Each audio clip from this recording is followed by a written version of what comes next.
Success ratio ಅನ್ನೋದು 2-3% ಇಲ್ಲ. ಇವತ್ತು 150-160 ಸಿನಿಮಾಗಳು ರಿಲೀಸ್ ಆಗಿದೆ ಈ ವರ್ಷದ 24ರಲ್ಲಿ. ಅದರಲ್ಲಿ ಸಕ್ಸಸ್ ಆಗಿರೋ ಚಿತ್ರಗಳು ಕೇವಲ 4. ಇಂಥ ಪರಿಸ್ಥಿತಿನಲ್ಲಿ ಅಂದರೆ ಎಲ್ಲರೂ ತಪ್ಪು ಮಾಡ್ತಿದ್ದೀವಾ, ಹಂಗಿದ್ರೆ 4 ಜನ ಸರಿ ಮಾಡ್ತಿರೋದ, ಇನ್ನು ಉಳಿದಿದ್ದು 140 ಜನರು ನಾವೆಲ್ಲರೂ ತಪ್ಪೇ ಮಾಡ್ತಿದ್ದೀವಾ ಅಂತಕ್ಕಂಥ ಆತ್ಮಾವಲೋಕನ ಮಾಡ್ಕೊಂಡಾಗ ಒಂದು ಅವರೇಜ್ ಆಗಿ ಓಡ್ತಾ ಇರೋ ಸಿನಿಮಾಗಳು ಸುಮಾರು ಒಂದು 25 ಕಂಟೆಂಟ್ ಇರೋ ಸಿನಿಮಾಗಳಾದರೂ ಸಿಗ್ತವೆ ನಮ್ಮ 150ರಲ್ಲಿ. ಆ ಸಿನಿಮಾಗಳಿಗೂ ಈ ದುಸ್ಥಿತಿ ಆದರೆ ನಾವು ಎಲ್ಲರೂ ಬದುಕೋದು ಹೇಗೆ? ನಾನು ಮುಖ್ಯವಾಗಿ ನಿರ್ಮಾಪಕರನ್ನ ಮನಸ್ಸಲ್ಲಿ ಇಟ್ಕೊಂಡು ಕೇಳ್ಕೊತಿದ್ದೀನಿ, ನಮಗೆ ಉತ್ತಮ ಕಂಟೆಂಟ್ ಇಲ್ಲ ಓಲಿ ಆ ಥರ ಸೋಲೋ ಸಿನಿಮಾಗಳ ಬಗ್ಗೆ ತಲೆ ಕೆಡಿಸ್ಕೊಳ್ಬೇಕಾಗಿಲ್ಲ. ಸುಮಾರಾಗಿರ್ತಕ್ಕಂಥ ಸಿನಿಮಾಗಳಿಗೂ ಏನು ಸಿಗ್ತಾ ಇಲ್ಲ. ಹೀಗೆ ಆದರೆ ಹಿಂಗೆ ಇಲ್ಲಿ ಏನಾಗ್ತಾ ಇದೆ ಅಂದರೆ, ಹೊಸ ನಿರ್ಮಾಪಕರುಗಳು ಒಂದು 200 ಜನ ಬರ್ತಾರೆ, ಎಲ್ಲ ಶಟಲ್ ತರ್ತಾರೋ ಇನ್ನೊಂದು ತರ್ತಾರೋ, ಅವ್ರ ಆಗಮನ ಆಗುತ್ತೆ. ಹಳೆ ರಿಪೀಟೆಡ್ ಪ್ರೊಡ್ಯೂಸರ್ಸು ಕೇವಲ 10% ಇಲ್ಲ. ನಿರ್ದೇಶಕರಿಗೋ ಆಗೋಗೋ ಅಪ್ರೋಚ್ ಮಾಡಿ ಅವರನ್ನು ಹೇಗೋ ಮಾಡ್ತಾರೆ. ಬಟ್ ನಿರ್ಮಾಪಕ ಬಂದು ಉಳಿಲಿಲ್ಲ, ಹಳೆ ನಿರ್ಮಾಪಕ ಉಳಿಲೇ ಇಲ್ಲ ಅಂತಂದರೆ, ಹೊಸಬರು ಬರ್ತಾನೆ ಹೋದರೆ ಕಂಟೆಂಟ್ ಎಲ್ಲಿ ಸಿಗುತ್ತೆ ನಿಮಗೆ? ಅವ್ರಿಗೆ ಏನು ಅನುಭವ ಇರುತ್ತೆ? ಈಗ ಹಿಂದೆ ಏನೋ ಒಂದು ನಾವು ತಪ್ಪು ಮಾಡಿರ್ತೀವಿ, ಅದನ್ನು ರಿಪೀಟ್ ಸರಿ ಮಾಡಿಕೊಂಡು ಒಂದು ಒಳ್ಳೆ ಚಿತ್ರ ಕೊಡಬೇಕು ಅನ್ನೋಷ್ಟರಲ್ಲಿ ಅಲ್ಲಿ ಉಳಿಯೋದೇ ಇಲ್ಲ ಅಂದಾಗ ಹೊಸಬರಿಗೆ ಇನ್ನೇನು ಗೊತ್ತಿಲ್ಲ. ಪಾಪ ಅವರು ಬರ್ತಾರೆ ಸೇಮ್ ರಿಪೀಟೆಡ್. ಪ್ರತಿ ವರ್ಷ 10% ನಿರ್ಮಾಪಕರು ಕೂಡ ರಿಪೀಟ್ ಪ್ರೊಡ್ಯೂಸರ್ಸ್ ಆಗಿ ಸಿನಿಮಾ ಮಾಡ್ತಾ ಇಲ್ಲ. ಉದಾಹರಣೆ ನಮ್ಮ ಚಿಂಗಾರಿ ಸರ್ ಮಾಡಿ ಆಲ್ರೆಡಿ 4 ವರ್ಷ ಆಯಿತು. ಅವ್ರ ಅನುಭವಗಳು ಕೇಳಬೇಕಾದ್ರೆ ಏನಕ್ಕೆ ಮಾಡಬೇಕಪ್ಪ ಸಿನಿಮಾನ? 4 ಸಿನಿಮಾ ಮಾಡಿದವ್ರೆ, ಏನಕ್ಕೆ ಮಾಡ್ಬೇಕು ಸಿನಿಮಾನ? ಏನು ಬರ್ತಾ ಇದೆ ಸಿನಿಮಾದಲ್ಲಿ? ಎಲ್ಲರೂ ಆಲೋಚನೆ ಮಾಡಬೇಕು. ಯಾವುದೋ ಒಂದು ಸಭೆ ಸೇರ್ತೀವಿ, ನಮ್ಮ ಸಂಘ ಸಂಸ್ಥೆಗೆ ಹೋಗಿ ಮೆಂಬರ್ ಆಗ್ತೀವಿ, ಅಲ್ಲೇನೋ ಒಂದು ವರ್ಷ ಆಡಳಿತ ಮಾಡ್ತೀವಿ, ಏನೋ ಮಾಡ್ಕೊಂಡು ಹೋಗ್ತೀವಿ ಅನ್ನೋದಾದರೆ ಮೂಲ ಸಮಸ್ಯೆ ಪ್ರೊಡ್ಯೂಸರ್ಸ್ಗಳಿಗೆ ಏನಿದೆ, ಇದು ಸರಿ ಮಾಡೋರು ಯಾರು, ಇದು ವೇದಿಕೆ ಕಲ್ಪಿಸೋರು ಯಾರು, ಹೊಡೆದ ಮನೆ ಯಾರನ್ನು ಕೇಳೋಕೆ ಗೊತ್ತಿಲ್ಲ. ಸೀರಿಯಸ್ಲಿ ನಾವು ಏನಂತೀವಿ, ಯಾರು ಇವ್ರನ್ನ ಬಟ್ ಮಾಡೋದ ಗೊತ್ತಿಲ್ಲ. ಇಲ್ಲಿ ಒಗ್ಗಟ್ಟು ಯೂನಿಟಿ ಅನ್ನೋದಿಲ್ಲ. ನಾಮಕಾವಸ್ಥೆಗೆ ನಾನು ಯಾರು ಬ್ಲೇಮ್ ಮಾಡಬೇಕು ಅಂತ ಈಗ ಆ ಥರ ಪರಿಸ್ಥಿತಿ ಬಂದಿದೆ. ನಿರ್ಮಾಪಕರ ಸಂಘನ ಬೆರಳು ಮಾಡಿ ತೋರಿಸ್ಬೇಕಾ ಅಥವಾ ವಾಣಿಜ್ಯ ಮಂಡಳಿ ಬೆರಳು ಮಾಡಿ ತೋರಿಸ್ಬೇಕಾ ಗೊತ್ತಾಗ್ತಿಲ್ಲ. ಯಾಕೆ ಉತ್ತರ ಎಲ್ಲರಿಂದು ನಿರಾಶಾದಾಯಕ ಉತ್ತರನೇ. ಏನು ಮಾಡೋಕ್ಕಾಗಲ್ಲ. ಮತ್ತು ಏನು ಮಾಡೋಕ್ಕೆ ಆಗಲ್ವಾ? ಅದಕ್ಕೋಸ್ಕರ ನಾವೇ ಒಂದು ವೇದಿಕೆ ಸೃಷ್ಟಿ ಮಾಡ್ಕೊಳ್ಳೋಣ, ಸಮನ್ವಯಗರೆಲ್ಲ ಸೇರಿಕೊಂಡು ಏನಾದರೂ ಒಂದು ಪರಿಹಾರ ಕಂಡು ಹಿಡ್ಕೋಬೇಕು ಅಂತ ಉಟ್ಕೊಂಡಂಥ ಈ ಸಭೆ. ಇದು 3ನೇ ಸಭೆ. 2 ಸಾಹೇಬನ ಆಲ್ರೆಡಿ ನಮ್ಮ ಚಿಂಗಾರಿ ಅವರು ಆಯೋಜನೆ ಮಾಡಿದರು ಎಲ್ಲರ ಸಹಕಾರದಲ್ಲಿ. ಅಲ್ಲಿ ಆಲ್ರೆಡಿ ರಿಪೀಟೆಡ್ ಸ್ವಲ್ಪ ನೋಡಿರ್ತೀರ, ಬಟ್ ಅಲ್ಲಿಗೆ ನಿಂತ್ಕೋತದೆ. ಈ ಸಾರಿ ಒಂದು ದೃಢ ನಿರ್ಧಾರ ಏನಪ್ಪ ಅಂತಂದರೆ, ಸರ್ಕಾರ ಯಾವ ಮಟ್ಟಕ್ಕೆ ಬೇಕಾದರೂ ಹೋಗೋಣ, ಸರ್ಕಾರಕ್ಕೆ ನಾವೇನಿದ್ರು ಯಾರ ಮಧ್ಯಂತರನೂ ಬೇಡ, ನಮ್ಮ ಕೈಲಿ ಏನಾಗುತ್ತೋ ಅದನ್ನು ಪ್ರಯತ್ನ ಪಟ್ಕೊಳ್ಳೋಣ ಅಂತಕ್ಕಂಥದ್ದು ಒಂದು ಮೂಲ ಉದ್ದೇಶ ಇಟ್ಕೊಂಡು ಈ ಸಭೆ ಮಾಡಿದ್ವಿ. ಇಲ್ಲಿ ನಿಮ್ಮ ಸಲಹೆ ಸೂಚನೆಗಳು ತುಂಬ ಅತ್ಯಮೂಲ್ಯವಾದಂಥದ್ದು. ಸುಮ್ಮನೆ ಏನೋ ವೈಯಕ್ತಿಕವಾಗಿ ಏನೋ ಹೋಗೋದು ಕಿರ್ಚೋದು ಎಲ್ಲರೂ ಅಂತಲ್ಲ, ಸುಮ್ಮನೆ ವೈಯಕ್ತಿಕ ಬಿಟ್ಟು ಎಸ್ ಇಲ್ಲಿ ಕೇವಲ 10% ಜನಕ್ಕೆ ಮಾತ್ರ ಮೈಕ್ ಸಿಗ್ತಿದೆ. ಈಗ ಕೊಡೋಣ ಸರ್, ಅದನ್ನೇ ಹೇಳ್ತಾ ಇದ್ದೀನಿ. ಅಲ್ಲ, ಒಂದೇ ನಿಮಿಷ. ನನ್ನ ಪರಿಸ್ಥಿತಿ ನಾನು ಕೇಳ್ಕೊತಾ ಇದ್ದೀನಿ. ಏನೋ ಮಾತಾಡಬೇಕು ಅಂತ ತಲೆ ಕೆಡಿಸ್ಕೊಂಡು 2 ನಿಮಿಷ ಟೈಮ್ ಕೇಳೋಣ ಅಂತ ಬಂದೆ. 10 ಜನ ಮಾತಾಡೋಕ್ಕಿನ ಟೈಮಿಗೆ ಎಷ್ಟು ಆಲ್ರೆಡಿ ಸರ್, ಇಲ್ಲಿ ಸುಮಾರು ಒಂದು 80 ಜನ ಇದೀವಿ. ಎಲ್ರಿಗೂ ಒಂದು ಉದ್ದೇಶದಿಂದ ಬಂದಿರ್ತಾರೆ. ಒಂದೇ ದಯವಿಟ್ಟು ಹೇಳ್ಬಿಡ್ತೀನಿ. ಅಲ್ಲ, ಇನ್ನೊಂದು ವೇದಿಕೆ ಇಲ್ಲ ಸರ್, ಇಲ್ಲೇ ಮಾತಾಡೋಣ. ಕೇಳಿ, 80 ಜನ 5 ನಿಮಿಷ ಅಂದ್ರೆ ಎಷ್ಟು ಟೈಮ್ ಬೇಕು ನೀವೇ ಯೋಚನೆ ಮಾಡಿ ಸರ್. ಅಲ್ಲ ಮಾತಾಡಿ ತಪ್ಪಲ್ಲ ಸರ್, ನೀವು ಮಾತಾಡಕ್ಕೆ ಬಂದಿದ್ದೀರಾ, ಪ್ರತಿಯೊಬ್ಬರು ಸೇರೋದು ಅದಕ್ಕೇನೆ. ನಾವಿಲ್ಲಿ ಯಾರಿಗೂ ಪ್ರಾಮುಖ್ಯತೆ ಕೊಡಬೇಕು ಅಥವಾ ಯಾವುದೋ ಒಂದು ಉದ್ದೇಶಕ್ಕೆ, ಯಾವುದೋ ಒಂದು ವೈಯಕ್ತಿಕ ಹಿತಾಸಕ್ತಿಗೆ ಅಥವಾ ನಮ್ಮ ಮನೆ ಫಂಕ್ಷನ್ ಅಂತ ಕರೆದಿಲ್ಲ. ಇದು ನಮ್ಮೆಲ್ಲರ ಸಮಗ್ರ ಸಮಸ್ಯೆಗಳು ಚರ್ಚೆ ಮಾಡೋಣ ಅಂತ ಕೂತ್ಕೊಂಡಿದ್ದೀವಿ. ಬಟ್ ಇದರಲ್ಲಿ ಪ್ರತಿಯೊಬ್ಬರದ್ದು ಮನಸ್ಥಿತಿ ಬೇರೆ ಥರ ಇರುತ್ತೆ. ಒಬ್ಬರು 5 ನಿಮಿಷ ಮಾತಾಡಕ್ಕೆ ಮೈ ಕಿತ್ಕೊಳಕ್ಕಾಗುತ್ತೆ ಸರ್? ಯೋಚನೆ ಮಾಡಿ. ಅದಕ್ಕೆ ಅಲ್ಲ, ಅವ್ರ ಪ್ರಶ್ನೆ ಕೇಳ್ಬಿಟ್ರು ಮಧ್ಯದಲ್ಲಿ.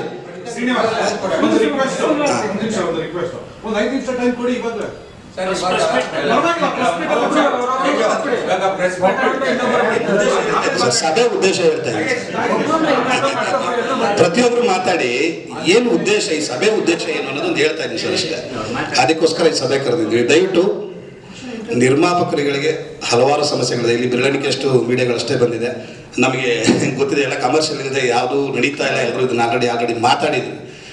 ಒಂದು ಅಲ್ಪ ಸ್ವಲ್ಪ ಜನಕ್ಕಾದರೂ ನಾವು ಮಾಡ್ತಾ ಇರೋದು ಮುಟ್ಟಿಸೋಂಥ ಕೆಲಸ ನಮ್ಮ ಮಾಧ್ಯಮ ಮಿತ್ರರದು. ದಯವಿಟ್ಟು ಅಕ್ಷರಶಃ ನಿರ್ಮಾಪಕ ಉಳಿದ್ರೇ ಚಿತ್ರರಂಗ ಉಳಿಯೋದು ಎಲ್ರಿಗೂ ಗೊತ್ತಿದೆ. ಈ ಸಂದರ್ಭದಲ್ಲಿ ನಾವು ಹೊರಟಿರ್ತಕ್ಕಂಥದ್ದು ಸಲಹೆ ಸೂಚನೆಗಳು ಬಂದಿದ್ದನ್ನು, ಉತ್ತಮ ಸಲಹೆಗಳನ್ನು ನಾವು ನೋಟ್ಔಟ್ ಮಾಡಿಕೊಂಡು ಸರ್ಕಾರ ಮಟ್ಟದಲ್ಲಿ ಒಂದಷ್ಟು ಹೋರಾಟ ಮಾಡೋಣ ಅಂತಕ್ಕಂಥದ್ದು ಈ ಸಭೆ ಮೂಲ ಉದ್ದೇಶ. ಆ ಕೆಲಸನ ಈಗ ಮಾಡ್ತಾ ಇದ್ದೀವಿ. ದಯವಿಟ್ಟು ನಿಮ್ಮ ಅತ್ಯುತ್ತಮ ಸಲಹೆಗಳನ್ನು, ಸಮಸ್ಯೆಗಳು ಗೊತ್ತಿದೆ, ಆ ಸಮಸ್ಯೆಗೆ ಸಲಹೆಗಳನ್ನು ಕೊಟ್ಟರೆ ಪೂರಕವಾಗಿ ನಮಗೆ ಹೆಲ್ಪ್ ಆಗುತ್ತೆ.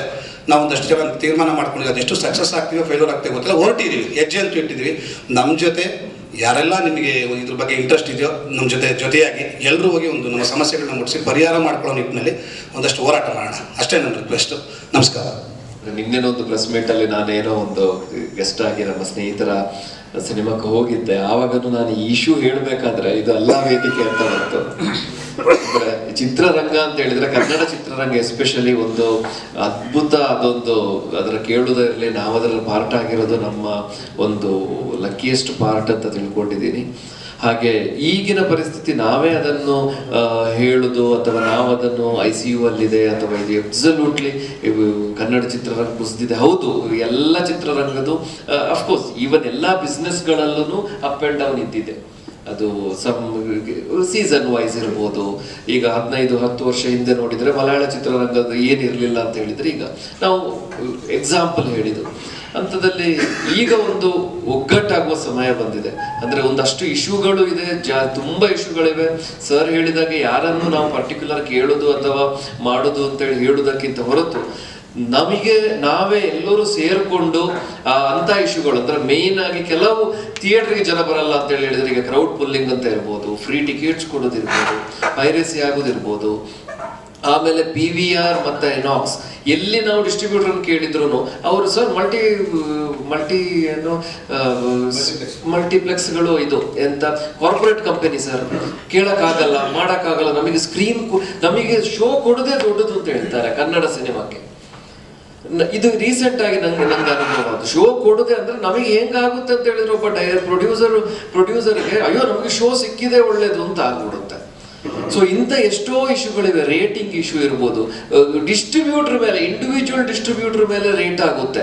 ಒಳ್ಳೆ ಒಂದು ಗುರುತಿಸಿಕೊಂಡಂತ ಡಿಸ್ಟ್ರಿಬ್ಯೂಷನ್ಗೆ 129 ರೂಪಾಯಿ ಟಿಕೆಟು, ಹೊಸ ಸಿನಿಮಾ ಡಿಸ್ಟ್ರಿಬ್ಯೂಟರ್ಗೆ 169 ರೂಪಾಯಿ ಟಿಕೆಟ್. ಇದು ಎಷ್ಟು ಜನ ಗಮನಿಸಿದೀರಿ ಅಂತ ಗೊತ್ತಿಲ್ಲ. ಅಂಡ್ ಶುಕ್ರವಾರ ಕೆಲವು ಸಲ 99 ರೂಪೀಸ್ ಆಫರ್ ಬರುತ್ತೆ. ಬೇರೆ ಯಾರು ಡಿಸ್ಟ್ರಿಬ್ಯೂಟರ್ಗೆ ಅದು ಗೊತ್ತಿರುತ್ತೆ, ಬುಧವಾರನೇ ಅವರು ಮಾರ್ಕೆಟಿಂಗ್ ಮಾಡ್ತಾರೆ. ಹೊಸ ಸಿನಿಮಾ ಬೇಕಾದ್ರೆ ಅದು ಗೊತ್ತೇ ಇರಲ್ಲ. ಅದರಿಂದ ಎಷ್ಟೋ ಇದನ್ನೊಂದು ಸಿಂಗಲ್ ವಿಂಡೋ ಆಗಿ ಮಾಡಿದ್ರೆ ತುಂಬಾ ಒಳ್ಳೇದಾಗ್ಬೋದು. ಸೊ ಒಂದು ಒಳ್ಳೆ ವೇದಿಕೆ ಅಂತ ತಿಳ್ಕೊಂಡು ನಾನು ಬಂದೆ, ನನ್ನ ಒಂದಷ್ಟು ಅನುಭವಗಳನ್ನ ಹಂಚಿಕೊಂಡೆ. So thanks a lot Srinivas sir ಇರ್ಬೋದು, ಜಗದೀಶ್ ಸರ್ ಇರ್ಬೋದು, ಎಲ್ಲರಿಗೂ. ಅಂಡ್ 100% ನಾನು ಹೇಳೋದಿಷ್ಟ ಆಸ್ ಎ ಸಿನಿಮಾ ಮೇಕರ್, ಒಂದು ಒಳ್ಳೆ ಸಿನಿಮಾಗಳನ್ನು ಮಾಡೋಣ, ನಮಗೆ ನಾವು ಸಾಥ್ ಕೊಟ್ಕೊಳ್ಳೋಣ. ಅಂದ್ರೆ ನಮ್ಮ ವೀಕ್ನೆಸ್ಗಳನ್ನು ಜಾಸ್ತಿ ಹೇಳೋದು ಬೇಡ. ಆಲ್ರೆಡಿ ಸಿನಿಮಾ ರಂಗದ ಬಗ್ಗೆ ಮೀಡಿಯಾದಲ್ಲಿ ಇರಲಿ ಬೇರೆ ಎಲ್ಲ ಕಡೆ ಚರ್ಚೆ ಆಗೋದು ಜಾಸ್ತಿ. ಸೊ ಇನ್ನಾದ್ರೂ ನಾವು ಪ್ರೊಫೆಷನಲ್ ಆಗಿದ್ದು ಒಳ್ಳೆ ಸಿನಿಮಾ ಕೊಡುವ, ಒಳ್ಳೆ ಕಂಟೆಂಟ್ ಜನರಿಗೆ ತಲುಪಿಸುವ, ಒಳ್ಳೆ ಮೆಸೇಜ್ ತಲುಪಿಸುವ, ಹಾಗೆ ಒಂದು ಪ್ರೊಡಕ್ಷನ್ ಹೌಸ್ ಅನ್ನು ಮ್ಯಾಕ್ಸಿಮಮ್ ಬಿಸ್ನೆಸ್ ರೂಪದಲ್ಲಿ ನೋಡಿದ್ರೆ ಅದಕ್ಕೂ 4 ದುಡ್ಡು ಆಗುವ ಹಾಗೆ ನಾವು ವರ್ಕ್ ಮಾಡುವ ಅಂತ ಹೇಳ್ತಾರೆ. Thanks a lot. ಮಾಧ್ಯಮ ಮಿತ್ರರಿಗೂ ಮತ್ತು ಎಲ್ಲರಿಗೂ ನಮಸ್ಕಾರ. ಕಂಟೆಂಟ್ ಅಂತ ಹೇಳ್ತಾ ಇರ್ತಾರೆ. ಕಂಟೆಂಟ್ ಸಿನಿಮಾ ಬರಬೇಕು ಅಂತ ನಾನು ಸೋಷಿಯಲ್ ಮೀಡಿಯಾಲೆಲ್ಲ ಮಾತಾಡಿದ್ದೀನಿ, ಬರೆದು ಇದ್ದೀನಿ. ಕಂಟೆಂಟ್ ಸಿನಿಮಾ ಅನ್ನೋದು ಒಪ್ಕೊಳ್ತೀನಿ, ಬಟ್ ಕಂಟೆಂಟ್ ಸಿನಿಮಾ ನೋಡೋಕೆ ಯಾರು ಬರ್ತಾ ಇದ್ದಾರೆ? ಜನ ನೋಡೋವಂಥ ಸಿನಿಮಾಗಳು ಬೇಕು. ಜನ ನೋಡೋವಂಥ ಸಿನಿಮಾಗಳು ಹೆಂಗೆ ಗೆಸ್ ಮಾಡ್ತೀರಾ? ತುಂಬಾ ಕಷ್ಟ. ನಾವೊಂದು ಹೊಸ ಸ್ಟೈಲಲ್ಲಿ ಈಗ ನೋಡಿ, ಈಗ ಸುಮಾರು ಜನ ಮಾತಾಡಿದ್ದೀರಾ, ಮಹಾರಾಜ ಅಂತ ಸಿನಿಮಾ ಇರ್ಬೋದು, ತಮಿಳ್ ಇರ್ಬೋದು, ಆ ಥರ ನರೇಶನಲ್ ಡಿಫ್ರೆಂಟಾಗಿ ತೆಗಿಬೇಕಾಗತ್ತೆ. ಕತೆ ಎಲ್ಲನೂ ಮಾಮೂಲಿ ಇದ್ರೂ ಒಂದು ಡಿಫ್ರೆಂಟಾಗಿ ಏನಾದರೂ ಒಂದು ಹೊಸತನ ಇರುವಂಥ ಸಿನಿಮಾಗಳು, ಜನ ನೋಡುವಂಥ ಸಿನಿಮಾಗಳು ತೆಗಿಬೇಕಾಗತ್ತೆ. ಅದನ್ನು ನಾವು ಹುಡುಕೊಂಡು ಹೋಗ್ಬೇಕಾಗುತ್ತೆ. ದಯವಿಟ್ಟು ನಿರ್ದೇಶಕರಾಗಲಿ ಇನ್ನೊಬ್ಬರು ನಿರ್ಮಾಪಕರಾಗಲಿ ವರ್ಲ್ಡ್ ಸಿನಿಮಾಸ್ನ ಸ್ಟಡಿ ಮಾಡಿ. ಕ್ಲಾಸಿಕ್ ಸಿನಿಮಾಗಳಿದೆ, ಒಂದು 40-50 ವರ್ಷ ಸಿನಿಮಾಗಳು ನೋಡಿ, ನಿಮಗೆ ಭಾಳಷ್ಟು ವಿಷಯಗಳು ಸಿಗುತ್ತೆ. ಪೆರುಗ್ವೆ ಅಂತ ಕಂಟ್ರಿ 2 ವರ್ಷಕ್ಕೆ ಒಂದು ಸಿನಿಮಾ ಮಾಡುತ್ತೆ. 2 ವರ್ಷಕ್ಕೆ ಒಂದು ಸಿನಿಮಾ ಮಾಡುತ್ತೆ. ಇದುವರೆಗೆ 40-45 ಸಿನಿಮಾನ ಒಂದು ದೊಡ್ಡ ಆರ್ಟಿಕಲ್ ಬರೆದಿದ್ದೆ. ಅವರು ಆಸ್ಕರ್ಗೆ ಕಾಂಪೀಟ್ ಮಾಡ್ತಾರೆ. ಆಸ್ಕರ್ಗೆ ಕಾಂಪೀಟ್ ಮಾಡಿ ಗೆದ್ಕೊ ಬರ್ತಾರೆ. ಆ ಲೆವೆಲಲ್ಲೆಲ್ಲ ಕೆಲವೊಂದು ಕಂಟ್ರಿಗಳು ಕೆಲಸ ಮಾಡ್ತಾ ಇದೆ. ಈಗ ಇನ್ನು ಮುಂದೆ ಏನಾಗ್ತಾ ಇದೆ, ನಾರ್ತ್ ಈಸ್ಟ್ ಕಂಟ್ರಿ ಅವರೆಲ್ಲ ಸಿನಿಮಾಗಳು ತೆಗಿಯೋಕ್ಕೆ ಶುರು ಮಾಡಿದ್ರು. ಅಸ್ಸಾಮು ಮತ್ತು ಮೇಘಾಲಯ ಅವರೆಲ್ಲ ಸಿನಿಮಾ ತೆಗಿಯೋಕ್ಕೆ ಶುರು ಮಾಡಿದ್ರು. ವರ್ಷಕ್ಕೆ 2-3 ಸಿನಿಮಾಗಳು. ಕಾಂಪಿಟೇಷನ್ ಜಾಸ್ತಿ ಆಗುತ್ತೆ ಈಗ ನ್ಯಾಷನಲ್ ಲೆವೆಲಲ್ಲಿ. ಕನ್ನಡದಲ್ಲಿ ನಾನು ಹೇಳೋದು, ಈಗ 400 ಸಿನಿಮಾ ಬರ್ತದೆ. 400 ಸಿನಿಮಾದಲ್ಲಿ ನಾನು 2019 ಲಿಸ್ಟು, ಜಸ್ಟ್ ಇದು ಒಂದು ಇನ್ಫಾರ್ಮೇಷನ್ ಕೊಡ್ತಾ ಇದ್ದೀನಿ, ಕಂಪ್ಲೇಂಟ್ ಅಲ್ಲ. 2019 ಒಂದು ಲಿಸ್ಟ್ ಏನು ಸಬ್ಸಿಡಿಗೆ ಅಥವಾ ಅವಾರ್ಡ್ಗೆ ಹಾಕಿದ್ದಾರೆ, ಆ ಲಿಸ್ಟ್ ನೋಡಿದಾಗ ನಾನು ಜಸ್ಟ್ ಎಲ್ಲ ಚೆಕ್ ಮಾಡ್ಕೊಂಡು ಹೋದಾಗ ಒಂದು 300 ಚಿಲ್ಲರೆ ಸಿನಿಮಾ ಸಬ್ಸಿಡಿಗೆ ಅಪ್ಲೈ ಮಾಡಿದ್ದಾರೆ. ನನ್ನ ಪ್ರಕಾರ 95ರಿಂದ 96 ಜನ ಹೊಸ ನಿರ್ದೇಶಕರು ಅಲ್ಲಿ ಮೊದಲನೇ ಸಾರಿಗೆ ಸಿನಿಮಾ ತೆಗೆದಿದ್ದಾರೆ. ಯಾಕಂದ್ರೆ ಮೊದಲನೇ ಸಿನಿಮಾ ತೆಗೆದ್ರೆ ಅದಕ್ಕೇನೋ ಸ್ಕೀಮ್ ಇರಬೇಕಾದ್ರೆ ಗೊತ್ತಿಲ್ಲ. ಆದರೆ 96 ಜನನು ನಿಜವಾಗ್ಲೂ ಡೈರೆಕ್ಟರ್ಗಳ ಹೇಳ್ತೀನಿ ಕೇಳಿ. ಅವ್ರ ಮನೇಲಿರೋ ಕೆಲಸದವನು, ಡ್ರೈವರು, ಅವ್ರುಗಳು ಏನಂದರೆ 5 ಬ್ಯಾನರ್ ಇಟ್ಕೊಂಡು ಸಿನಿಮಾ ತೆಗಿತಾರೆ, ಕಡಿಮೆ ಬಜೆಟಲ್ಲಿ ಇಟ್ಕೊಂಡು ಸಿನಿಮಾ ತೆಗಿತಾರೆ. ಅದು ಏನಾದರೂ ಆಗಲಿ, ಮೇಯ್ನ್ ಸಬ್ಸಿಡಿ ಬರುತ್ತೆ, ಸಬ್ಸಿಡಿಗೆ ಅಡ್ಜಸ್ಟ್ ಮಾಡೋದಕ್ಕೆ ಒಬ್ಬ ಹೆಸರು ಹೇಳೋಕ್ಕೆ ಬೇಡ, ಒಂದು 6 ಸಿನಿಮಾ ತೆಗೆದಿದ್ದಾನೆ 2019ರಲ್ಲಿ. ಮತ್ತು ಕ್ವಾಲಿಟಿ ಸಿನಿಮಾ ಎಲ್ಲಿ ಬರುತ್ತೆ? ಅಫ್ಸಲ್ ಹೇಳಿದ್ರು ಅದನ್ನು. ಸೊ ಇವತ್ತು ಒಂದು ಒಳ್ಳೆ ಕ್ಯಾಮ್ರಾ ಯೂಸ್ ಮಾಡಬೇಕು, ಒಂದು ಒಳ್ಳೆ ಲೊಕೇಶನ್ನು, ಈ ಥರ ಎಲ್ಲ ಹೇಳಿದ್ರು ಅವರು. ಸೊ ಈ ಥರ ಆದಾಗ ನಿಮಗೆ 96 ಜನರಲ್ಲಿ 70-80 ಜನ ಡೈರೆಕ್ಟ್ರೇ ಅಲ್ಲ. ಅವ್ರು ಏನು ಮಾಡ್ತಾರೆ, ಏನೋ ಅಡ್ಜಸ್ಟ್ಮೆಂಟ್ ಮಾಡ್ಕೊಂಡು ಮತ್ತೊಂದು ಮಾಡ್ಕೊಂಡು ಏನೋ ಅವಾರ್ಡು ತೊಗೊಂಡ್ಬಿಡ್ತಾರೆ ಅಂತ ಇಟ್ಕೊಳ್ಳಿ. ನಾಳೆ ಅವರೇ ಜೂರಿಯಾಗಿ ಬಂದರು ಅಂತ ಇಟ್ಕೊಳ್ಳಿ ಯಾವುದೋ ಇದಕ್ಕೆ. ಅವ್ರಿಗೆ ಸಿನಿಮಾ ಬಗ್ಗೆ ಏನು ಗೊತ್ತಿರುತ್ತೆ? ಆ ಸಿನಿಮಾನ ಏನು ಜಡ್ಜ್ ಹೆಂಗೆ ಮಾಡ್ತಾರೆ, ಯಾವ ಲೆವೆಲಲ್ಲಿ ಜಡ್ಜ್ ಮಾಡ್ಬೋದು, ಇವೆಲ್ಲ ಹಾಳಾಗಿ ಹೋಗ್ತಾ ಇದೆ. ಇಂಥವೆಲ್ಲ ಕಡಿಮೆ ಆಗಬೇಕು. ಸೊ ಕನ್ನಡ ಚಿತ್ರರಂಗ ಉಳಿಬೇಕು, ಬೆಳಿಬೇಕು ಅಷ್ಟೇ. ಮತ್ತು ನಾವು ನಾನಶಿಕ್ಕು 4 ಜನ ಸೇರಿಕೊಂಡು ಇದನ್ನು ಆರ್ಗನೈಸ್ ಮಾಡಿದ್ದೀವಿ. ಇದು ಇಲ್ಲಿಗೆ ನಿಲ್ಲಲ್ಲ. ಇವತ್ತು ನಾವೊಂದು 50-60 ಜನ ಎಕ್ಸ್ಪೆಕ್ಟ್ ಮಾಡಿದ್ರೆ 100-120 ಜನ ಬಂದಿದ್ದಾರೆ. ಮುಂದೆ ಒಂದು 500 ಜನ ಬರಬೇಕು. ಇದೊಂದು ಪ್ರೊಸೆಷನ್ನೇ ಹೋಗಬೇಕು, ಎಲ್ಲ ಒಗ್ಗಟ್ಟಾಗಿ. ಒಂದು ಸರ್ಕಾರದ ಗಮನ ಸೆಳೀಬೇಕು ಅಂದರೆ ಒಂದು ಪ್ರೊಸೆಷನ್ ಹೋಗಿ, ಒಂದು ಡೆಲಿಗೇಷನ್ ಹೋಗಿ, ಮುಖ್ಯಮಂತ್ರಿಗಳನ್ನ, ಕನ್ಸರ್ನ್ಡ್ ಮಿನಿಸ್ಟ್ರುಗಳನ್ನ ಭೇಟಿ ಮಾಡಿ ಕೊಟ್ಟರೆ ಏನಾದರೂ ಒಂದು ಫಲಶ್ರುತಿ ಸಿಗ್ಬೋದು ಅನಿಸುತ್ತೆ. Thank you very much. ನಮಸ್ತೆ, ನಾನು ವಿದ್ಯಾರ್ಥಿ ಡೈರೆಕ್ಟ್ರು. ನಾನೀಗ ಕ್ರಿಯೇಟಿವ್ ಬಗ್ಗೆ ಮಾತಾಡೋಕ್ಕೆ ಹೋಗಲ್ಲ. ಬಿಕಾಸ್ ಆಫ್ ಏನಂದರೆ ಅದು ಅವ್ರದ್ದೇ ಆದ ಫ್ರೀಡಮ್ ಇರುತ್ತೆ, ಅದಕ್ಕೆ ಅವರೇ ಹೊಣೆಗಾರಾಗಿರ್ತಾರೆ. ನಾನು talking about only business angle ಮಾತ್ರ ಮಾತಾಡ್ತೀನಿ. ಏಕೆಂದರೆ ಸಿನಿಮಾದಲ್ಲಿ ಒಂದು ಅಕ್ಕಿ ಕಾಳು ಮೂವ್ ಆಗಬೇಕು ಅನ್ನೋ ನಿರ್ಮಾಪಕರು ಇರಬೇಕು. ನಿರ್ಮಾಪಕರೇ ಫಸ್ಟು. ಆ್ಯಕ್ಚುಲಿ ಇವತ್ತು ಪರಿಸ್ಥಿತಿ ಹೇಗಿದೆ ಅಂದರೆ, ನಿರ್ಮಾಪಕ ಫಸ್ಟ್ ಇರಬೇಕಾಗಿದ್ದವರು ಲಾಸ್ಟ್ ಇದ್ದಾರೆ. ಅದು ಮೇಜರ್ ಪ್ರಾಬ್ಲಮ್ಮು. ಮೀಡಿಯಾದಿಂದ ಹಿಡಿದು, ಡೈರೆಕ್ಟರ್ಗಳಿಂದ ಹಿಡಿದು, ಆರ್ಟಿಸ್ಟಿಂದ ಹಿಡಿದು ಅವ್ರಿಗೆ ಕೊಡೋ ಗೌರವನ ಡೆಫಿನೆಟ್ಲಿ ನಾವು ಯಾರೂ ಕೊಡ್ತಿಲ್ಲ. ಸೊ ಹಂಗೆ ನಡೆಸ್ಕೊಳ್ತಾ ಇದ್ದೀವಿ. ಬಟ್ ಅವರು ಪ್ರತಿ ವರ್ಷ 300-400 ಸಿನಿಮಾ ತೆಗಿತಿದ್ದಾರೆ. ಅವರು ಕೊಟ್ರೇ, ದುಡ್ಡು ಕೊಟ್ರೇ ಪೋಸ್ಟ್ ನಿಮಗೆ ಕಾಣೋದು, ಆಟೋ ಹಿಂದೆ ಕಾಣೋದು, ಇನ್ನೆಲ್ಲೋ ಕಾಣೋದು. ಬಟ್ ಗೊತ್ತಿರಲಿ, ಅವರಿಗೆ ಕೊನೆಗೆ 0 ಅಮೌಂಟ್ ಬರುತ್ತೆ. ನಾವು ಯಾರೂ ಇಡೀ ಓಲ್ ಇಂಡಸ್ಟ್ರಿ ಅವ್ರಿಗೆ ಗ್ರ್ಯಾಟ್ಯೂಟಲ್ಲಿ ಇಲ್ಲ. ಆ್ಯಕ್ಟರಿಂದ ಹಿಡಿದು, ಟೆಕ್ನಿಷಿಯನ್ಸಿಂದ ಹಿಡಿದು, ಮೀಡಿಯಾಯಿಂದ ಹಿಡಿದು ಯಾರು ನಾವು ನಿರ್ಮಾಪಕರಿಂದ ದುಡ್ಡು ತೊಗೊಳ್ತೀವಿ, ನಾವು ಯಾರೂ ಅವರಿಗೆ ಗ್ರ್ಯಾಟ್ಯೂಟಲ್ಲಿ ಇಲ್ಲ. ಕರೆಕ್ಟಾ ಸರ್? ಬಿಕಾಸ್ ಇಲ್ಲೇನು ಅಂದರೆ, ಅವ್ರನ್ನ ಪ್ರೊಡ್ಯೂಸರ್ನ ಟಿಶ್ಯೂ ಪೇಪರ್ ಥರ ಯೂಸ್ ಮಾಡ್ತಾ ಇದ್ದೀವಿ. Right sir? ದಯವಿಟ್ಟು ರಿಕ್ವೆಸ್ಟ್ ಮಾಡ್ಕೊತೀನಿ. ಯಾಕೆಂದರೆ ಕ್ಲಾಪ್ ಮಾಡೋವರೆಗೂ ನಾವು ಪ್ರೊಡ್ಯೂಸರ್, ಕ್ಲಾಪ್ ಮಾಡಿದ್ಮೇಲೆ ಸೊ ನಾನು ಪ್ರತಿ ಸರಿನೂ ಹೇಳ್ತೀನಿ, ಬಿಕಾಸ್ ನಾನು ಇನ್ವೆಸ್ಟರ್ ಅಲ್ಲ, ಅಂತ ಡೈರೆಕ್ಟರ್. ಬಟ್ ನನಗೆ ಪ್ರೊಡ್ಯೂಸರೇ ಮುಖ್ಯ. ಪ್ರೊಡ್ಯೂಸರ್ಗಿಂದರೆ ಒಂದು ಅಕ್ಕಿ ಕಾಳು ಮೂವ್ ಆಗಲ್ಲ ಅಂತ ಪ್ರತಿ ಸರಿ ಹೇಳ್ತೀನಿ. ಆ್ಯಕ್ಚುಲಿ ಪ್ರತಿ ಸಿನಿಮಾ ಮುಂದೆ ಹೀರೋನ ನೀವು ಕಟೌಟ್ ನಿಲ್ಲಿಸ್ತೀರಾ, ವೆಲ್ ಆ್ಯಂಡ್ ಗುಡ್. ಅದ್ರ ಜೊತೆಗೆ ಪ್ರೊಡ್ಯೂಸರ್ ಕಟೌಟ್ ನಿಲ್ಲಿಸಬೇಕು. ಯಾಕೆಂದರೆ ಹೀರೋ ಕಟೌಟ್ ನಿಲ್ಲಿಸೋಕ್ಕೆ ಪ್ರೊಡ್ಯೂಸರೇ ದುಡ್ಡು ಕೊಟ್ಟಿರ್ತಾನೆ ಅಲ್ವಾ ಸರ್? ಹಾರಾಕಕ್ಕೆ ದುಡ್ಡು ಕೊಟ್ಟಿರ್ತಾರೆ, ಪಟಾಕಿ ಹೊಡೆಯೋದು ಅವ್ರ ದುಡ್ಡಲ್ಲಿ, ಅಲ್ಲಿ ಡ್ರಮ್ ಹೊಡೆಯೋದು ದುಡ್ಡು ಕಟ್ಟೋದು, ತಪ್ಪಟೆ ಹೊಡೆಯೋದು ದುಡ್ಡು ಅವ್ರ ದುಡ್ಡಲ್ಲಿ. ಅದೇ ಪ್ರೊಡ್ಯೂಸರು ಎಲ್ಲೋ ಮುಂದೆ ನಿಂತಿದೆ. ಮೀಡಿಯಾನು ಅಷ್ಟೇ. ಇತ್ತೀಚೆಗೆ ನಾನು ನನ್ನದೇ ಪ್ರೆಸ್ ಮೀಟಲ್ಲಿ ನಾನು ಫೋಕಸ್ ಮಾಡಿದ್ದೀನಿ. ಅವರ ಹೆಸರನ್ನ ಎಲ್ಲೋ ಮೂಲೆಯಲ್ಲಿ ತೊಗೊಂಡು ಬರೆದಿರ್ತಾರೆ. ಅವ್ರಿಗೆ ಒಂದು ಆ್ಯಕ್ಚುಲಿ ಡೆಫಿನೆಟ್ಲಿ ಈಗ ಬರೋ ಪ್ರೊಡ್ಯೂಸರ್ಸು ಡೆಫಿನೆಟ್ಲಿ ಇದರಿಂದ ದುಡ್ಡು ಮಾಡಬೇಕು ಅಂತ ಡೆಫಿನೆಟ್ ತುಂಬ ಕಮ್ಮಿ ಜನ ಬರೋದು. ಫ್ಯಾಷನಿಗೆ ಬಂದಿರ್ತಾರೆ, ಆಮೇಲೆ ನೃತ್ಯಕ್ಕೆ ಬದಲಾಗ್ತೀನಿ ಅಂತ ಬಂದಿರ್ತಾರೆ. ಆಲ್ಮೋಸ್ಟ್ 10 ಇಯರ್ಸಲ್ಲಿ ರಿಪೀಟ್ ಆಗಿರೋ ಪ್ರೊಡ್ಯೂಸರ್ಸ್ ಪರ್ಸೆಂಟೇಜ್ 1% ಇಲ್ಲ. ಒಂದು ಸರಿ ಸಿನಿಮಾ ಮಾಡಿ ಆಚೆ ಹೋಗ್ಬಿಡ್ತಾರೆ ಬಿಕಾಸ್ ಆಫ್ ಇಲ್ಲಿ ಕೊಡೋದು. ಮುಂಚೆ ನಿಮಗೆ ಹೀರೋಗಳಿಗಿಂದ ಬಿಸ್ನೆಸ್ ಆಗ್ತಿತ್ತು ಕೆಲವು. ಇವಾಗ ಅಲ್ಲೂ 0 ಬಿಸ್ನೆಸ್ ಇದೆ. ಪ್ರೊಡ್ಯೂಸರ್ಸು ಸ್ಟ್ರಾಂಗ್ ಆಗಿ, ಬಿಕಾಸ್ ಆಫ್ ನೀವು ಹಿಂದೆ ತಗ್ಗಿ ಬಗ್ಗೆ ನಡೀತಾ ಇದ್ರೆ ಹೀರೋಗಳಿಗೆ ಇವಾಗ ಅವಶ್ಯಕತೆ ಇಲ್ಲ. ಏನಕ್ಕೆ ಅಂದರೆ ಯಾವ ಬಿಸ್ನೆಸ್ಸು ಇಲ್ಲ ಇವಾಗ. ಸೊ ನೀವು ಸಿನಿಮಾ ಚೆನ್ನಾಗಿ ಮಾಡಿದ್ರೆ ಬಿಸ್ನೆಸ್ ಆಗುತ್ತೆ. ದ ಲೀಡರ್, ನೀವು ಕಮಾಂಡಿಂಗಲ್ಲಿದ್ದರೆ ಇನ್ನೂ ಬೆಟರ್ ಆಗುತ್ತೆ. ನಿಮಗೇನು ಸಿನಿಮಾ ಬೇಕು ಅಂತ ಅದನ್ನು ಮಾಡಿಸ್ಕೊಳ್ಳಿ ಸರ್.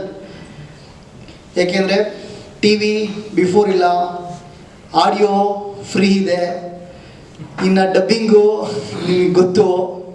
ಓಕೆ, ಹಂಗಾಗಿ ಏನೂ ಬಿಸ್ನೆಸ್ ಇಲ್ಲ. ಬೇಸಿಕ್ ಹೀರೋಗಳು ನಿಮಗೆ ಪರ್ಸೆಂಟೇಜ್ ಬೆರಳೆಣಿಕೆ ಅಷ್ಟು ಹೀರೋಗಳಿಗೆ ಮಾತ್ರ ಬಿಫೋರ್ ಇದೆ 50%. ಎಗೇನ್ ಮುಂಚೆ 4 ಕೋಟಿ 5 ಕೋಟಿ ಆಗ್ತೀನಿ ಅಂದರೆ ಕೊನೆಗೆ 2 ಕೋಟಿ ಇರುತ್ತೆ. ಹೊಸಬನಿಗೆ ಹಾಕಿದ್ರೆ ಮುಂಚೆನೂ ಬರೋಲ್ಲ, ಆಮೇಲೂ ಬರೋಲ್ಲ. ಅದು ಲಕ್ಕು. ಅದು ಪ್ಯೂರ್ಲಿ ಲಕ್ ಮೇಲೆ ಹೋಗೋಕ್ಕಾಗುತ್ತೆ. ಸ್ಟಾರಿಂಗ್ ಮಾಡಿದ್ರು ಸೇಮ್ ಪ್ರಾಬ್ಲಮ್ ಇದೆ. ಬಿಗಿನಿಂಗ್ ಬರುತ್ತೆ, ಎಂಡಿಂಗ್ ಇರಲ್ಲ. ಅದಕ್ಕೆ ಸಾರಿ ತುಂಬ ಚೆನ್ನಾಗಿ ಗೊತ್ತಿರುತ್ತೆ. ಓಪನಿಂಗ್ ಬರುತ್ತೆ, ಎಂಡಿಂಗ್ ಇರಲ್ಲ. ಇದು. ಹಾಗಾಗಿ ಇಲ್ಲಿ ನಾನೇನು ಈಗ ಲೈವ್ ನಾನೇ ಎಕ್ಸಾಂಪಲ್ ಆಗಿರೋದ್ರಿಂದ ಸೋಷಿಯಲ್ ಮೀಡಿಯಾದಲ್ಲಿ ಬರೋ ಆ್ಯಕ್ಟರ್ಗಳು, ಸೋಷಿಯಲ್ ಮೀಡಿಯಾದಲ್ಲಿ ಬರೋ ಕಾಣಿಸ್ಕೊಳ್ಳೋರು, ಸೋಷಿಯಲ್ ಮೀಡಿಯಾದಲ್ಲಿ ನೀವು ರೀಲ್ಸಿಗೆ ದುಡ್ಡು ಹಾಕೋರು, ಅಥವಾ ನೀವೇನು ಪ್ರಮೋಷನ್ಸ್ ಸೋಷಿಯಲ್ ಮೀಡಿಯಾ ನಂಬ್ಕೊಂಡು, ಅಥವಾ ಪೇಪರ್ ನಂಬ್ಕೊಂಡು, ಅಥವಾ ಇನ್ನೇನೋ ಯೂಟ್ಯೂಬ್ಸ್ನ ನಂಬ್ಕೊಂಡು, ಅಥವಾ ಇನ್ನೇನೋ ಬಿಸ್ನೆಸ್ ಇದೆ, ಡಬ್ಬಿಂಗ್ ರೈಟ್ಸ್ ಇದೆ ನಂಬ್ಕೊಂಡು ಡೆಫಿನೆಟ್ಲಿ ಇವಾಗ ಸಿನಿಮಾ ಮಾಡಬೇಡಿ. ಸಾರ್ ಒಂದು ಮಾತು ಹೇಳಿದ್ರು, ನಾನು ಲೈವ್ ಎಕ್ಸಾಂಪಲ್, ಯಾರಾದರೂ ನಾನು ಪರ್ಸನಲಾಗಿ ಬಂದು ಕಾಂಟ್ಯಾಕ್ಟ್ ಮಾಡಿದ್ರೆ ಅಷ್ಟು ಡೀಟೇಲ್ ಕೊಡ್ತೀನಿ, ವಿತ್ ನಾನು ಮೆನ್ಷನ್ ಮಾಡಿ ಅವಾಗಿಂದ ಹೇಳ್ತಾ ಇದ್ದೀನಿ. GST ಬಿಲ್ ಇದೆ. ಓಕೆ, ನಿಮಗೆ ಸಿನಿಮಾ ಮೇಲೆ ಫ್ಯಾಷನ್ ಇದ್ದರೆ, ನನ್ನ ದುಡ್ಡು ಹೋಗಲಿ ಅಂತ ಇದ್ದರೆ ಮಾಡಿ. ದಯವಿಟ್ಟು ನಿಮ್ದು ಏನೇ ಪ್ರಾಬ್ಲಮ್ ಇದೆ, ಒಂದು ಸಿಂಗಲ್ ರುಪಿ ಸಾಲ ಮಾಡಿನೂ ಸಿನಿಮಾ ಮಾಡಿಬಿಡಿ. ಇದು ಮೈ ರಿಕ್ವೆಸ್ಟ್. ಓಕೆ, ನಾನು ಚಂದನ್ ಶೆಟ್ಟಿ ಅವ್ರನ್ನ ಹಿಡ್ಕೊಂಡು ಟೆಕ್ನಾಲಜಿ ಯೂಸ್ ಮಾಡಿಕೊಂಡು ಬ್ಯಾಂಗ್ಳೂರಲ್ಲಿ ಏನು ಟಾಪ್ ಒನ್ ಇದೆಯೋ ಅಷ್ಟು ಟೆಕ್ನಾಲಜಿನ ಯೂಸ್ ಮಾಡಿ ಕ್ವಾಲಿಟಿ ಸಿನಿಮಾ ಮಾಡಿದ್ದೀನಿ. ಆದರೂ ನನಗೆ ಬ್ರೀತಿಂಗ್ ಲೆವೆಲ್ ಇದೆ, ನಾನು ಬ್ರೀತಿಂಗ್ ಲೆವೆಲ್ ಅಂತ ಹೇಳ್ತಿದ್ದೀನಿ. ಇಷ್ಟಿದ್ದು ಉಸಿರಾಡೋದು ತುಂಬ ಕಷ್ಟ ಆಗ್ತಿದೆ. ಥಿಯೇಟ್ರ್ಗಳಲ್ಲಿ ನಾನೇ ಡಿಸ್ಟ್ರಿಬ್ಯೂಟ್ರು 180 ಸೆಂಟ್ರಲ್ ರಿಲೀಸ್ ಮಾಡಿದ್ದೀನಿ, ಒಳ್ಳೊಳ್ಳೆ ಸೆಂಟ್ರಲ್ ರಿಲೀಸ್ ಮಾಡಿದ್ದೀನಿ. ಜನನ ಒಳಗಡೆ ಕರ್ಸೋಕ್ಕಾಗ್ತಿಲ್ಲ, ವೆರಿ ಟಫ್ ಇದೆ. ಇನ್ನು ಮಿಕ್ಕಿದ್ರ ಬಗ್ಗೆ ನೀವು ನಿಮ್ಮ ಪ್ರಾಡಕ್ಟ್ ಬಗ್ಗೆ ನೀವೇ ಟ್ಯಾಲಿ ಮಾಡ್ಕೊಳ್ಳಿ.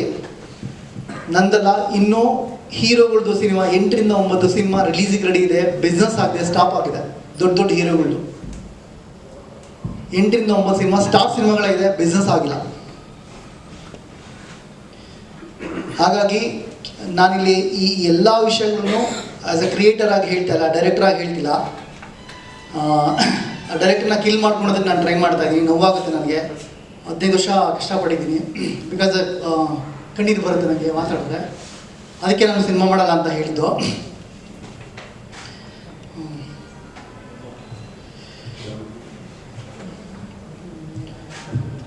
ಸರಿ ಸರ್. ನಮಸ್ಕಾರ, ನಾನು ದ ಸೂಟ್ ಮೂವಿ ಪ್ರೊಡ್ಯೂಸರ್ ಮಾಲತಿಗೌಡ ಅಂತ. ನಾನು ಏನು ಹೇಳಕೊಟ್ಟಿದ್ದೆ ಪ್ರತಿಯೊಂದು ನಿರ್ದೇಶಕರು ತುಂಬ ಅಚ್ಚುಕಟ್ಟಾಗಿ ಹೇಳಿದ್ದಾರೆ. ಅವರು ಒಬ್ಬ ನಿರ್ದೇಶಕರಾಗಿ ನಿರ್ಮಾಪಕರ ನೋವನ್ನ ಅರ್ತು ತುಂಬ ಬ್ರೀಫಾಗಿ ನೀಟಾಗಿ ಚೆನ್ನಾಗಿ ಹೇಳಿದ್ದಾರೆ. ಹೀಗೆ ಸಿನಿಮಾ ಮಾಡೋಕ್ಕೆ ಅಂತ ಹೊಟ್ಟ ಒಬ್ಬ ನಿರ್ಮಾಪಕನಿಗೆ ಯಾರೂ ಸಾಥ್ ಕೊಡೋಲ್ಲ. ಸಿನಿಮಾ ರಿಲೀಸ್ ಶುರುವಾದಾಗ, ಒಂದು ಕೆಲಸ ಶುರುವಾದಾಗ ಏನಿರುತ್ತೆ ಸಪೋರ್ಟು, ಸಿನಿಮಾ ರಿಲೀಸ್ ಆಗೋವರೆಗೂ ಅವ್ರ ಸಪೋರ್ಟ್ ಇರಲ್ಲ, ಆ ಕೆಲಸ ಮುಗಿಯೋವರೆಗೂ ಸಪೋರ್ಟ್ ಇರಲ್ಲ. ಪ್ರತಿಯೊಬ್ಬ ಟೆಕ್ನಿಷಿಯನ್ನಿಂದ ಇರ್ಬೋದು, ಒಬ್ಬ ಆರ್ಟಿಸ್ಟಿಂದ ಇರ್ಬೋದು, ಎಲ್ಲರ ಹತ್ರನೂ ಒಂದು ಹೋರಾಟ ಮಾಡಬೇಕು ನಿರ್ಮಾಪಕರಾಗಿ. ನಿಜವಾಗ್ಲೂ ಎಲ್ಲೂ ₹1 ಬರ್ತಾ ಇಲ್ಲ ಸಿನಿಮಾಯಿಂದ ನಿರ್ಮಾಪಕನಿಗೆ, ಎಲ್ಲೂ ₹1 ವಾಪಸ್ ಸಿಗ್ತಾ ಇಲ್ಲ. 100 ಸಿನಿಮಾದಲ್ಲಿ ಒಂದು 95 ನಿರ್ಮಾಪಕರು ಥಿಯೇಟ್ರ್ ಮುಂದೆ ನಂತರ ಕಣ್ಣೀರು ಹಾಕಿರೋರು ತುಂಬ ಜನ ಇರ್ತಾರೆ. ಸೊ ಇದಕ್ಕೆಲ್ಲ ಒಂದು ಸೊಲ್ಯೂಷನ್ ಏನು ಅನ್ನೋದು ಗೊತ್ತಾಗ್ತಾ ಇಲ್ಲ.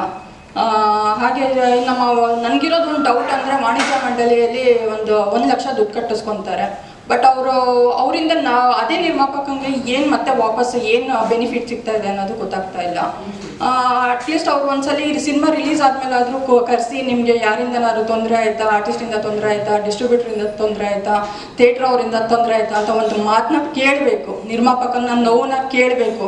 ಇಲ್ಲಿ ಸಕ್ಸಸ್ ಕಾಣೋದಕ್ಕೆ ಅವ್ರ ಜೊತೆ ನಾವು ಏನು ಫಂಕ್ಷನ್ಗಳು ಮಾಡ್ತೀವಿ, ಅದಕ್ಕಿಂತ ಒಬ್ಬ ನಿರ್ಮಾಪಕ ನೋವಲ್ಲಿರುವಾಗ ಅವನಿಗೆ ಒಂದು ಸ್ಪಂದಿಸೋವಂಥ ಕೆಲಸ ಮಾಡಬೇಕು. ಅದಕ್ಕೆ ಹೆಮ್ಮೆ ಪಡ್ತೀನಿ. ನಾಗೇಶ್ ಅಣ್ಣ ಅವರು ತುಂಬ ನೊಂದಿರೋರೆ, ಅವರು ತುಂಬ ಕಳ್ಕೊಂಡಿದ್ದಾರೆ, ಬಟ್ ಅವ್ರು ಸರ್ವೈವ್ ಮಾಡ್ಕೊಂಡಿದ್ದಾರೆ.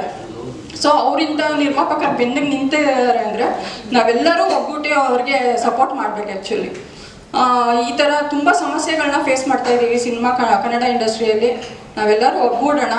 ಇದು ಇಷ್ಟಕ್ಕೆ ಚರ್ಚೆಗೆ ಏನೂ ಸೀಮಿತವಾಗಿರೋದು, ದೊಡ್ಡ ಮಟ್ಟದಲ್ಲಿ ಒಂದು ಚರ್ಚೆ ಆಗಬೇಕು. ಒಂದು ನಿರ್ಮಾಪಕರಿಗೆ ಏನು ವೇದಿಕೆ ಸಿಗಬೇಕು.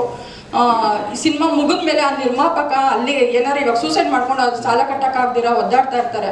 ಅವ್ರಿಗೆ ಮುಂದೆ ಏನು ಆಗಬೇಕು, ಏನು ಮಾಡಬೇಕು ಅನ್ನೋದಕ್ಕೆ ಒಂದಷ್ಟು ಸೊಲ್ಯೂಷನ್ಗಳನ್ನ ಹುಡುಕಬೇಕು ಅಂತ ಈ ಮೂಲಕ ಹೇಳೋಕ್ಕೆ ಇಷ್ಟಪಡ್ತೀನಿ. ಡೆಫಿನೆಟ್ಲಿ ಸೋಮವಾರ ದಿನ 12:20 ಇದೇ ಸೋಮವಾರ. ಯಾರಿಗೂ ಸಹ ಗೊತ್ತಿದ್ದಿಲ್ಲ ಈ ರೀತಿ ಇಷ್ಟು ಜನ ಈ ಒಂದು ಮಿನಿಮಮ್ ಟೈಮ್ನಲ್ಲಿ ನಾವು ಸೇರ್ತೀವಿ ಅಂತ. ಪ್ರಾಬಬ್ಲಿ ಟೈಮ್ 12:20 ಅನಿಸುತ್ತೆ. ಒಂದಿಷ್ಟು ಚರ್ಚೆಗಳು ನಮ್ಮಲ್ಲಿ ನಡೀತಾ ಇತ್ತು. ಕಲಾವಿದರು ಇರ್ತಕ್ಕಂಥದ್ದು, ಟೆಕ್ನಿಷಿಯನ್ಸು, ಡೈರೆಕ್ಟರ್ಸು, ಪ್ರೊಡ್ಯೂಸರ್ ಇರ್ತಕ್ಕಂಥ ನಮ್ಮ ಚಿತ್ರೋದ್ಯಮ ಗ್ರೂಪಲ್ಲಿ. ಆವಾಗ ನಾನೇ ಹೇಳಿದೆ, ಯಾಕೆ ಎಲ್ಲರೂ ಒಟ್ಟಿಗೆ ಸೇರಬಾರ್ದು, ಬನ್ನಿ ಅದೆಷ್ಟು ದಿನ ಬರ್ತೀರಾ ಅಂತ. Thank you. ಇಷ್ಟೊಂದು ಜನ ಬಂದಿರೋದು ಒಂದು ಖುಷಿ ಆಗ್ತಾ ಇದೆ ನಿಜಕ್ಕೂ. ಇಲ್ಲಿ ಖುಷಿ ವಿಚಾರನೇ ಮಾತಾಡಬೇಕು, ಆದರೆ ಖುಷಿ ವಿಚಾರ ಏನು ಮಾತಾಡಬೇಕು ಅನ್ನೋದು ಗೊತ್ತಾಗ್ತಿಲ್ಲ. ಯಾಕೆಂದರೆ ಮೊನ್ನೆ ಯಾರೋ ಒಬ್ಬ ಜರ್ನಲಿಸ್ಟ್ ಬರ್ತಿದ್ರು, ಆಲ್ರೆಡಿ ಕನ್ನಡದಲ್ಲಿ 120 ಫಿಲಮ್ಗಳು ಸೋತಿದ್ದಾವೆ ಅಂತ. 120 ಫಿಲಮ್ಗಳು ಸೋತಿದ್ದಾವೆ ಅಂತ ಬರೆದಿದ್ದಾರೆ ಅಂದರೆ ನನಗೆ ಕರೆಕ್ಟು ಪಿಕ್ಚರ್ ಇರುತ್ತೆ, ಒಂದು ಫಿಲಮ್ಮು ಎಷ್ಟು ಬಂದಿರುತ್ತೆ ಏನು ಅಂತ. ಇವತ್ತಿನ ದಿನ ಯಾವುದೇ ಫಿಲಮ್ಗೂ ಸಹ ರಿಲೀಸ್ಗೆ ಏನು ಖರ್ಚು ಮಾಡ್ತೀವಿ ಆ ದುಡ್ಡು ಬರ್ತಾ ಇಲ್ಲ. ಮೇ ಬಿ ನಾನು ಹೇಳ್ತಿರೋದು ಸತ್ಯ ಅನಿಸುತ್ತೆ.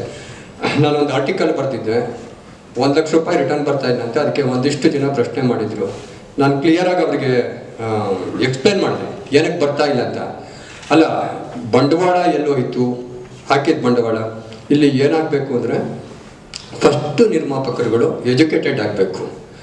ಎಷ್ಟು ನಾವು ಎಜುಕೇಟೆಡ್ ಆಗ್ತೀವೋ ಅಷ್ಟು ಸಹ ಒಳ್ಳೆಯದು. ಯಾಕೆಂದರೆ ಒಂದಿಷ್ಟು ಜನ ಏನು ಹೇಳ್ತಾರೆ ಅಂದರೆ, ಸರ್ OTTಗೆ ಹೋಗುತ್ತೆ ಸರ್, TV ರೈಟ್ಸ್ ಹೋಗುತ್ತೆ ಸರ್, ಡಬ್ಬಿಂಗ್ ರೈಟ್ಸ್ ಹೋಗುತ್ತೆ ಸರ್. ನನಗೆ ಇವತ್ತಿಗೂ ಹೇಳ್ತಾರೆ, ನಾನು 3 ಫಿಲಮ್ ಮಾಡಿದ್ದೀನಿ, ಇನ್ನೂ 2 ಫಿಲಮ್ ರೆಡಿಯಾಗಿ ಕೂತಿದ್ದೆ.